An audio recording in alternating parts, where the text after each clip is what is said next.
Imagine if starting tomorrow you were able to take an additional amount of your revenue and put it right back into your business. What would you spend the additional cash flow on? Would you expand your product offerings? Would you update your facilities, add another location, or simply use the money to become debt-free? We know that cash availability and the dollar being in your hands is a component of many parts of your organization.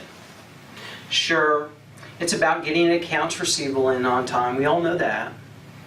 It's also about reducing unnecessary inventory and not having cash tied up. But you want to increase cash flow not just from savings, but from additional revenue. In other words, increasing your margins. So, what do you need to do to increase revenue? First of all, you need to have insight into what your business operations are, where you can see projections and not just history. Because so frequently people just look historically what's been trending rather than what's projecting. It's the difference between a scorecard and a dashboard. A scorecard tells us what has happened. A dashboard tells you where you're heading.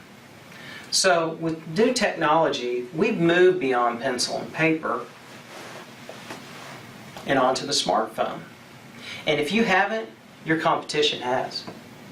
Where you can see your drivers in your business so that you can move nimbly on opportunities as they come up and know when to immediately make course direction because something's not performing or yielding profit.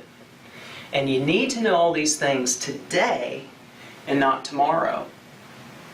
So we've talked a couple times about how software is not a silver bullet, but in this case, the right software is a silver bullet.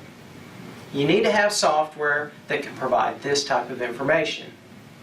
To give some insight into this and what it should look like, we've published a white paper called Dashboards and Scorecards. It's here on this page.